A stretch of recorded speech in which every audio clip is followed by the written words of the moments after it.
this compute. Ok, ahí estoy grabando. Bueno, entonces, pues nos vamos a hacer un pequeño recuento de esto que vimos la vez pasada, de cómo si tenemos una sucesión de Cauchy en medida, existe una subsucesión que converge en medida a la misma función.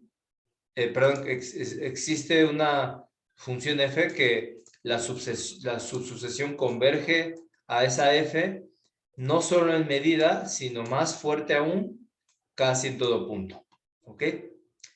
Y la técnica para construir esta función f era primero estar construyendo una subsucesión de funciones, tomando en cuenta que por la hipótesis nosotros podemos encontrar una sucesión de cotas y que si agarramos índices por arriba de esa cota, la medida del conjunto de puntos donde la diferencia es mayor a un cierto alfa es menor a un cierto épsilon.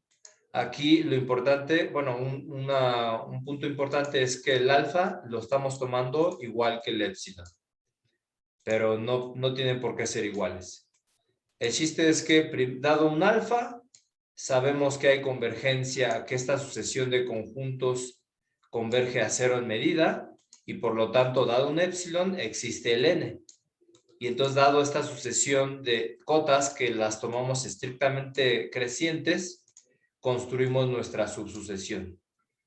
Entonces, dado esa subsucesión, veíamos que los conjuntos donde hay cierto error, digámoslo así, cierto error, esa sucesión de conjuntos nos ayuda a fabricar una sucesión monótona o anidada, una sucesión anidada de conjuntos que aún así estaban controladas sus medidas.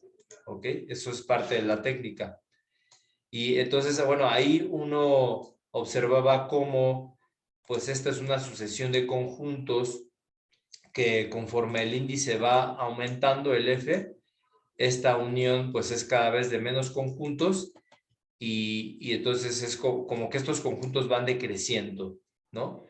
Y de hecho la intersección, pues uno ve que la intersección de todos ellos va a tener medida cero. Pero entonces, pues por favor vean cómo al momento, la forma de construir estos conjuntos es tomando puntos en el espacio donde el error es mayor que un alfa. Por lo tanto, el complemento de estos conjuntos pues va a ser los puntos en el espacio donde el error está por abajo de este alfa, ¿no? Que cada vez se hace más pequeño. Entonces, pues el análisis que hacíamos posteriormente era justamente ver qué pasaba en el complemento de estos conjuntos. Podíamos ver que cualquier punto en el complemento nos decía que al tomar índices por arriba del K, del índice principal, esta diferencia de la subsucesión iba a estar controlada, cada vez iba a ir a cero. Entonces fíjense cómo aquí conforme m y n crecen, esto se va a cero, ¿sí? Y entonces terminamos diciendo que efectivamente estas sucesiones de Cauchy en los reales y por lo tanto existe un límite que le llamamos f de x, ¿sí? Y entonces eso ocurre pues para todo punto que está fuera del conjunto de medida cero. O sea, realmente aquí tenemos una sucesión de funciones que converge casi en todo punto a un número que le terminamos llamando f de x. Obviamente, esta f pues es medible porque es un límite de medibles.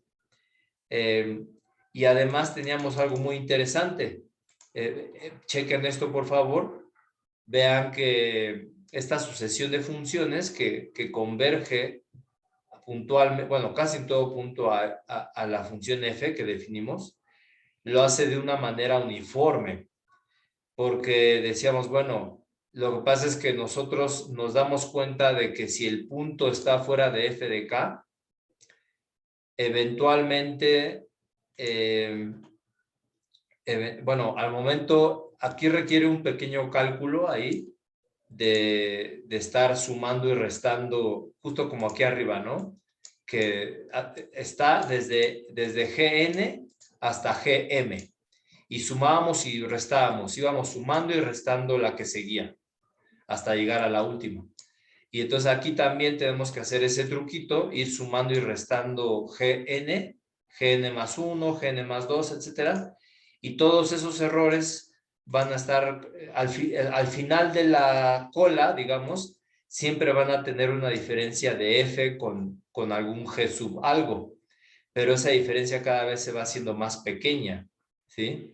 Porque justamente en el complemento de f es donde las diferencias son menores que un cierto epsilon, un cierto alfa más bien, que se va a hacer, ¿sí? Entonces, aquí una conclusión importante es que la subsucesión converge puntualmente casi en todo punto a f, pero lo hace de una manera como uniforme. Pero uniforme, mucha atención aquí, no creo que no lo dije bien ahorita, uniforme en el sentido de que esto solo ocurre fuera de f sub k, fuera de f sub k, ¿sí? O sea, esta situación de convergencia uniforme, que esto sea menor que esto, solo para las x en ese complemento, ¿sí? Pero entonces aquí vean por favor cómo este epsilon no depende de x. O sea, el x simplemente debe de estar fuera de f sub k. No depende de x, este epsilon. Pero yo no estoy diciendo que la convergencia es uniforme en todo el espacio, ¿eh? Solamente eso, fuera de f sub k. Y justamente ese conjunto cada vez es de medida más pequeña, ¿sí? Entonces, estamos diciendo que hay estos conjuntos f sub k que cada vez se van a cero en medida. Fuera de ellos tenemos convergencia uniforme, solo fuera de ellos, ¿ok? Entonces eso lo vamos a ocupar posteriormente. Pero bueno, por lo pronto también se usa aquí, porque ya en la segunda parte, o sea, en esta primera parte, pues tenemos ya la función límite de la subsucesión y ahora solo queríamos demostrar la convergencia en medida. Y entonces nos dábamos cuenta de que al estudiar estos conjuntos, ya fíjense que aquí ya nosotros podíamos sustituir a la función límite, y entonces el conjunto de puntos donde esta diferencia de f con la subsucesión, pues son conjuntos que están contenidos en algún f sub k. Eso es lo que nosotros tenemos que ver. Entonces, ¿por qué nos interesa eso? Porque justamente para ver convergencia en medida, queremos medir estos conjuntos, cuánto miden. Entonces, al estar contenidos en f sub k, pues estoy diciendo que su medida va a ser menor a la medida de los f sub k, que cada vez se van a cero. ¿Ok? Y entonces, efectivamente, cuando n va creciendo, pues esta medida, o para n suficientemente grande, yo puedo tener que la medida de ese conjunto va a ser menor a un epsilon que yo quiera. Es decir, dado cualquier epsilon, puedo encontrar un n suficientemente grande, o bueno, más bien un k suficientemente grande, tal que si estoy por arriba de ese índice, la medida de ese conjunto es menor que epsilon. ¿Ok? Y eso nos daba convergencia en medida. Entonces, bueno, aquí, pues este último pasito me acuerdo que estaba como medio complicado, pero bueno, por favor repásenlo y con mucho gusto podemos volver a ver estos pequeños argumentos en caso de que de plano tengan duda y no les calce, como dicen. ¿Ok? Pero chequenlo primero mejor. ¿Cómo ven? ¿Preguntas? ¿Dudas hasta aquí de todo esto? No hay dudas. Bueno, entonces, pues vamos a darle jaque mate. Ahora ya tenemos nosotros este hecho de este teorema.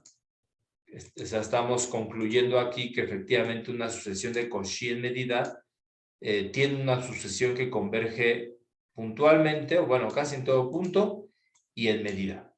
Y entonces ahora queremos completar, perdón, es que, ¿saben qué? Ya. Queremos completar este análisis o esta conclusión con el siguiente teorema. Queremos ahora concluir que, dado nuestra sucesión de Cauchy en medida, existe una f a la cual converge en medida. Aquí entonces obviamente ya no tenemos convergencia casi en todo punto, porque de hecho sabemos que hay contraejemplos, ¿verdad? Lo único que pasó arriba es que pudimos tener una subsucesión, pero en general, pues no, la sucesión de Cauchy no necesariamente converge en casi todo punto, va a converger en medida a una f. Y además esta f es única en el sentido de casi todo punto. Eso significa que si existiera otra función g, la cual es límite en medida, en realidad esa g pues tiene que ser prácticamente igual a f. Tal vez son diferentes, pero pues lo de siempre, ¿no? En un conjunto de medida cero. Entonces, bueno, en estas alturas de estos argumentos, ustedes se pueden preguntar a cara, entonces, ahora, ¿cómo le hago para demostrar la convergencia en medida? Porque fíjense, del teorema de arriba ya tenemos de hecho, el teorema de arriba ya nos da un candidato. Nos dice, el teorema de arriba nos dice que hay una subsucesión, ¿no? Que le llamábamos G, G. Y esa subsucesión convergía a una tal F. Entonces, pues obviamente, esa F que daba el teorema de arriba, bueno, no obviamente, pero naturalmente, es un candidato a ser el límite en medida, ¿no? Pues, obviamente. Y entonces, de ahí nos vamos a agarrar. ¿Se acuerdan que cuando uno tiene una subsucesión que converge a una función, o bueno, a una subsucesión de elementos que converge a algo, para demostrar que la sucesión completa converge, si es posible, uno se agarra de la subsucesión. El término que yo les decía el otro día es, uno hace como un pivote de la subsucesión. Y es justamente la técnica que van a ver aquí. Estoy seguro que estas ideas podrían a ustedes ocurrírseles. Entonces, miren, aquí está nuestra subsucesión que converge en una F, y entonces esa convergencia es en medida. Y entonces, si yo quiero demostrar o quiero analizar la sucesión completa, tomamos diferencias de f sub k con f y pivoteamos con la subsucesión. Ahí estamos sumando y restando elementos de la subsucesión y ocupando la desigualdad del triángulo. ¿Vale? Entonces eso se cumple para todo x y aquí puede ser cualquier n sub k que ustedes quieran. ¿Ok? Miren, aquí a lo mejor para que no se hagan para no confundir, en lugar de k pudimos haber puesto j. ¿Sí? Como para decir, bueno, la subsucesión está indexada por j y la sucesión original por k. Creo que sería mejor para no confundir. Y se los comento esto porque, pues bueno, en las notas está ahorita así, pero digamos, si ustedes dieran una respuesta en el examen, pues definitivamente sería mejor que usaran otros índices para no confundir. Eso, además, eso da una muy buena impresión de ustedes, la verdad, cuando dejan todo muy clarito. ¿Ya? Ok. Entonces, bueno, pues de ahí nos vamos a agarrar. Y usando esta desigualdad, obtenemos la siguiente desigualdad que es bastante útil. Dice aquí que el conjunto de puntos donde la diferencia de f con f sub k, aquí el k está fijo, digamos, dejen un k fijo, y entonces el conjunto de puntos donde la diferencia es mayor que un alfa está contenida en esta unión. Esta unión es el conjunto de puntos donde f sub x, perdón, f de x con f sub nk, que es algún elemento de la subsucesión, es mayor a alfa medios, y después el otro conjunto, o sea, voy a tratar de que se vean los dos, aquí están. El primero estamos diciendo que esta diferencia sea mayor que alfa medios, y lo estamos uniendo con que esta diferencia de aquí arriba sea mayor a alfa medios, ¿sí? ¿Cómo vemos esto? Yo tengo una manera de explicarlo, creo. Pero, ¿alguien quiere comentar algo antes de que diga yo algo? ¿Alguien lo ve así de alguna manera?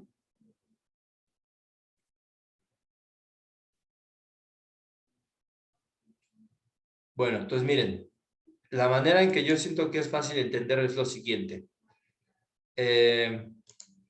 O sea, esta desigualdad de aquí, arriba, se cumple siempre, para todo X. No importa el X que ustedes den, siempre el lado izquierdo va a ser menor al lado derecho. Sin importar el F, sin importar el K, el N sub K. Eso siempre se cumple. Entonces, imagínense, que ustedes dan un alfa donde la diferencia, un X, perdón, un X donde el lado derecho, perdón, como, disculpen, los confundo, donde el lado izquierdo sea mayor que alfa. Entonces, o sea, un X de estos que están en el primer conjunto. Entonces, agarran un X y esa diferencia del lado izquierdo es mayor que alfa. Entonces, a fuerzas, o como dicen los romanos, a fortiori, esta suma de acá debe de ser mayor que alfa, ¿verdad? Debe ser mayor que alfa.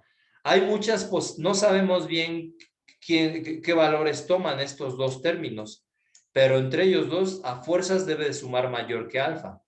A lo mejor, digamos, piensen en el alfa como una cantidad, y a lo mejor la primera sumando acumula el 10% del alfa, o de una parte, y el otro restante un 90%. Un 90%. ¿No? Entonces, es una posibilidad.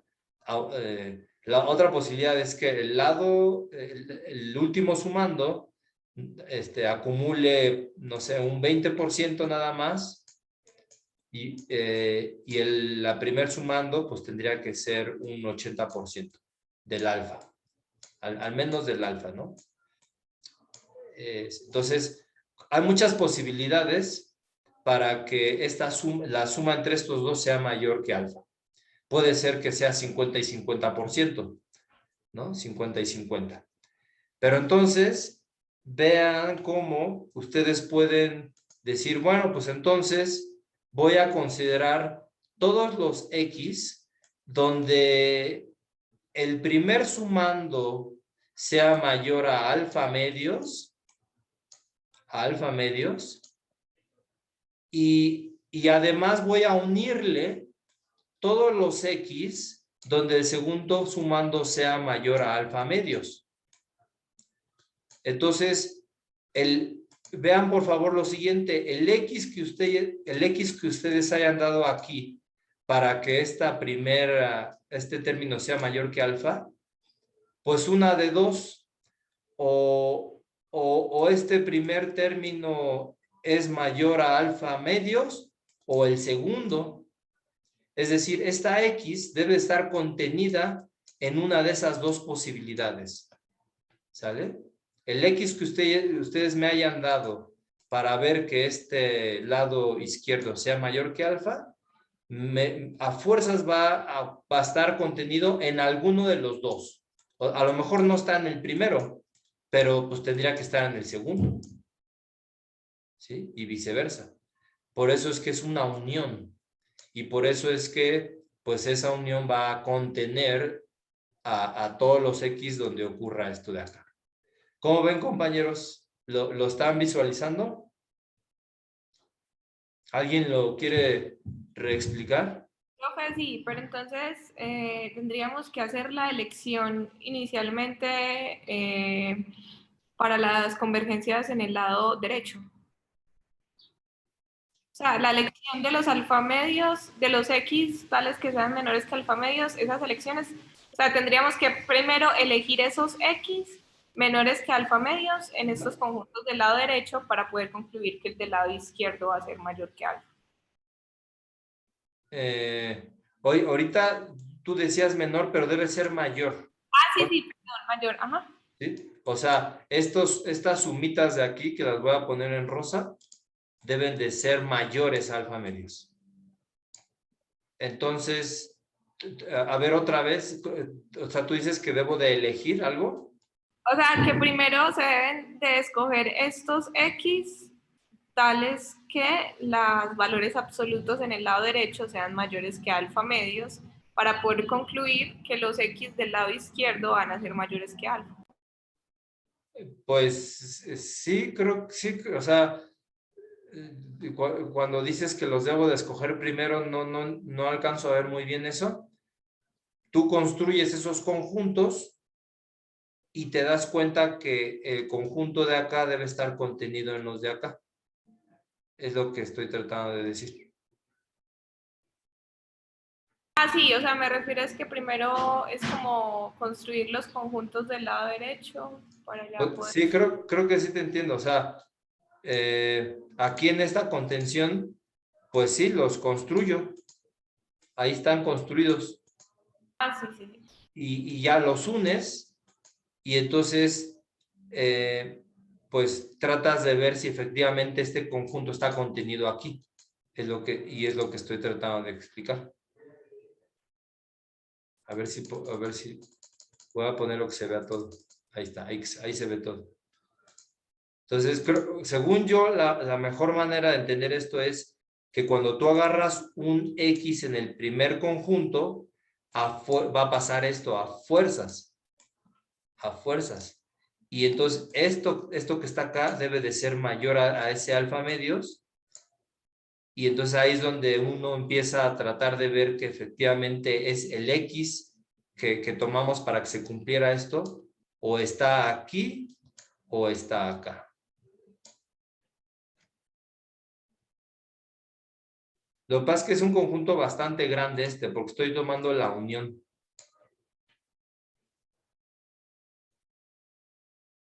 ¿Cómo ven? A mí yo me acuerdo cuando empezaba a ver esto, que decía, bueno, no podrá ocurrir que agarro mi X y que efectivamente esta diferencia sea mayor que alfa medios, pero que la otra diferencia, fíjense cómo lo pensaba yo. Primero digo, agarro el alfa, el X, y la primera diferencia efectivamente es mayor a alfa medios. Y después decía, bueno, pero ¿y qué tal si le sumo algo que no alcanza a ser mayor a alfa medios? O sea, haz de cuenta, así alfa medios y la segunda diferencia no alcanza a ser mayor a alfa medios, no sé, tal vez no pasa o a lo más es alfa cuartos, entonces la suma ya no va a ser mayor a alfa medios. Ya no va a ser mayor a alfa medios, pero es que eso no es posible porque yo sé que a fuerzas esto debe de ser, toda esta suma debe de ser mayor que esto de aquí. O sea, si esto del lado izquierdo es mayor a alfa medios, perdón, a alfa, y la suma esta no es mayor a alfa medios, pues eso no puede ser porque la desigualdad que tengo aquí que estoy circulando varias veces, esa siempre debe de ocurrir. Siempre se debe de dar. ¿Sale? Entonces, esa posibilidad que ahorita yo estaba tratando de plantear, no, eso estaría mal. Estaría mal. ¿Sí? O sea, donde a lo mejor pueden ocurrir cosas raras es cuando yo no tomo el X aquí. Agarro un X arbitrario, y pues esta diferencia toma un valor y entonces lo que a fuerzas debe de pasar que sea menor o igual que esto de acá, que esta suma. Pero como que ya no estoy controlando bien lo que está pasando con estos dos sumandos. Pero si lo tomo aquí, estoy diciendo que esto es mayor que alfa, y entonces pues estas dos tienen que ser mayor que alfa, la suma de esas dos, y entonces o el X está aquí o el X está acá. Entonces en el ejemplo que yo daba, si la primer sumandito me da alfa cuartos, ¿sí? Pues este de acá tendría que ser mayor o igual a alfa 3/4, a fuerzas, porque, para que justamente se cumpla esta desigualdad. Entonces fíjense cómo ahí este ya no fue mayor a alfa medios, pero este sí. Entonces el X debe de estar en este conjunto. O viceversa, a lo mejor aquí agarro, ¿sabes qué? El alfa, el último término es alfa octavos, bien poquito, es mayor a alfa octavos, o bueno, por ahí. Entonces de acá, para que esto ocurra, pues debe de ser mayor a 7 octavos de alfa. Entonces, 7 octavos de alfa está contenido en el primer conjunto. Y así sucesivamente. ¿Ok? Entonces, bueno, pues esta es una lógica que pueden aplicar para intentar ver esta contención que va a ser súper útil y ahorita nos va a ayudar bastante. ¿Sí? Porque, pues, nosotros queremos controlar este primer conjunto, pero resulta que sabemos controlar estos dos conjuntos por separados. El primero porque la subsucesión converge puntualmente y en medida. Y el segundo porque por hipótesis la sucesión es de Cauchy. Entonces este segundo conjunto también se debe de desvanecer. Entonces es lo que dice aquí. Bueno, entonces antes de explicar eso, ¿alguna pregunta? ¿Cómo ves, Daniela? ¿Así más o menos? Sí, profe. Perfecto. ¿Alguien más quiere comentar algo? Bueno, entonces, pues ahí está. Vamos a concluir. Tenemos estos dos conjuntos. Al primero le llamamos A, al segundo le llamamos B. El primero se va a 0 porque sabemos que la subsucesión del teorema anterior converge en medida. Y el segundo también el segundo conjunto se va a 0 porque por hipótesis la sucesión completa es de Cauchy y aquí justamente tenemos diferencias que provienen de la sucesión original. Entonces cuando los dos índices se van modificando, van aumentando, pues la medida de este conjunto se debe de ir a 0. ¿Sí? Entonces la medida de A se va a 0, la medida de B se va a 0 y por lo tanto la medida de la unión se va a 0 porque la medida de la unión pues va a ser menor o igual a la suma de las medidas, ¿verdad? Por separado. Y entonces efectivamente nuestra sucesión de Cauchy en medida converge a una F en medida. Ahí ya tenemos la existencia, o ahí ya estamos concluyendo que la sucesión de Cauchy en medida en realidad es convergencia en medida y existe una función límite. ¿Ok? Veamos ahora por qué esa función es única. Y entonces vean la manera de demostrarlo. Uno supone que hay otra función g diferente a f, bueno, otra función g que converge en medida, y hacemos el mismo análisis. Vean, vamos a tomar la diferencia de f y g, sumamos y restamos elementos de la sucesión, volvemos a hacer el mismo procedimiento de que el conjunto de puntos donde la diferencia de f y g es mayor a alfa en valor absoluto, eso va a estar contenido en la unión de estos dos conjuntos.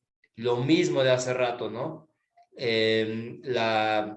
Aquí es que el primer conjunto sea mayor a alfa el primer elemento de la suma sea mayor a alfa medios, y lo unimos con el conjunto de puntos donde el segundo elemento de la suma sea mayor a alfa medios.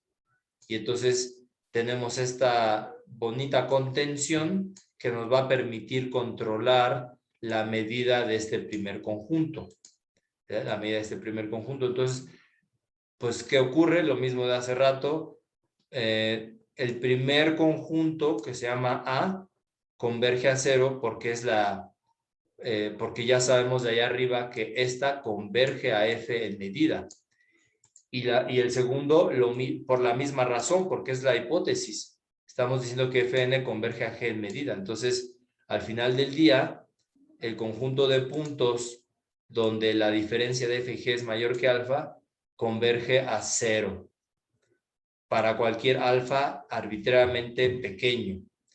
Entonces, vean lo que va a ocurrir. Todavía no terminamos. O sea, ahí decimos, ¿sabes qué? Algo estaba pasando muy interesante, que el conjunto de puntos donde pueda haber una diferencia mayor a algún alfa, ese conjunto de puntos se va a desvanecer.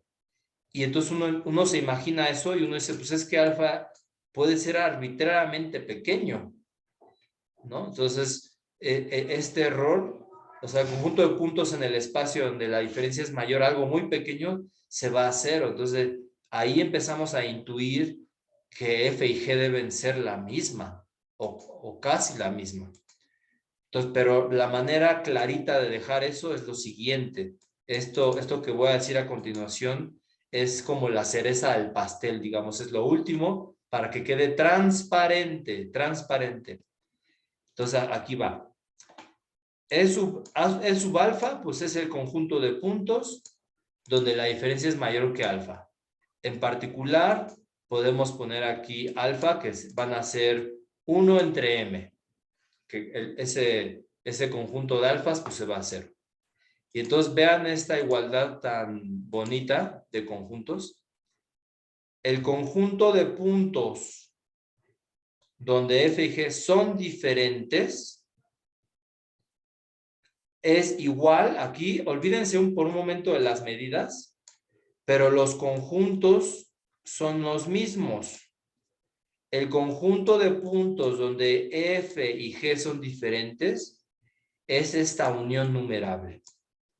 Esta unión numerable, si se dan cuenta, pues es una unión de puntos donde la diferencia es mayor a algún 1 entre m, ¿sí? La mejor manera de ver esto es agarrar un x del primer conjunto, y si ese x hace que f y g sean diferentes, pues la diferencia debe ser mayor a 0, y entonces por el principio de Arquímedes existe un 1 entre m que está por abajo, y entonces el x debería estar en alguno de estos m, ¿sí? Y viceversa, si agarran un x en esta unión numerable, pues está en alguno de ellos, y entonces hace que la diferencia sea diferente. Pero aunque el f y g sean diferentes, que la diferencia sea mayor que 0. Entonces, esos dos conjuntos son el mismo, por lo tanto, sus medidas son la misma. Pero, ¿cuál es la medida de esta unión numerable? Bueno, esta unión numerable es una sucesión de conjuntos anidados.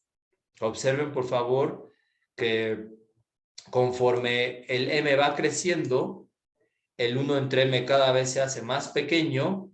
Entonces, todos los x que hacen que, por ejemplo, todos los x que hacen que la diferencia sea mayor a 1 entre 4,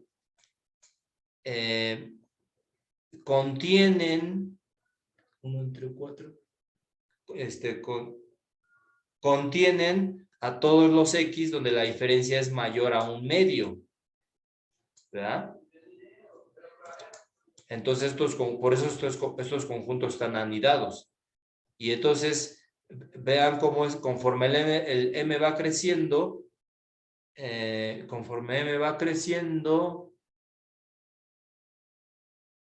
conjunto va creciendo. ¿Están de acuerdo? El conjunto va creciendo. No, a ver.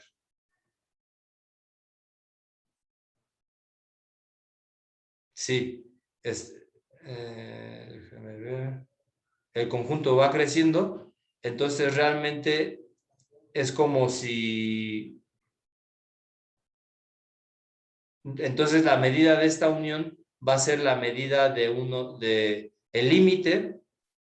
Esto va a ser igual al límite de la medida de uno de ellos. ¿Ok? De uno de ellos. Y pues justamente lo que nosotros vimos hace rato es que estos conjuntos se van a hacer. Es lo que estamos diciendo. Es todo lo que dijimos aquí arriba. Que este conjunto aquí es la unión de estos dos y cada uno de ellos se va a cero, por lo tanto, este se va a hacer. A ver, pero aquí... Es que saben que aquí no dije algo. Perdón, discúlpenme, aquí con razón algo me estaba haciendo cortocircuito. Fíjense qué poderoso está esto. Este primer conjunto va a estar contenido en la unión de estos dos, que es AN-BN. El lado o el primer conjunto no depende de N, no depende de N, claro. Los lados, estos de acá sí dependen de N, y entonces estoy diciendo que se van a cero. Entonces, realmente lo que está ocurriendo es que para alfa arbitrario, la medida de ese conjunto debe ser cero. Sí, claro, no lo dije. Porque pues, este primer conjunto no depende de n. Entonces, conforme n se va a infinito, estos se van a cero en medida. Eso significa que esto siempre mide cero. Y para cualquier alfa. Entonces, está más fácil de verlo todavía que como lo estaba tratando de explicar, porque si para cualquier alfa esto mide cero y yo tengo una unión numerable de esos conjuntos, pues la unión debe de medir cero. O sea, realmente está más fácil que lo que estaba tratando de decir. ¿Cómo ven, compañeros? ¿Preguntas?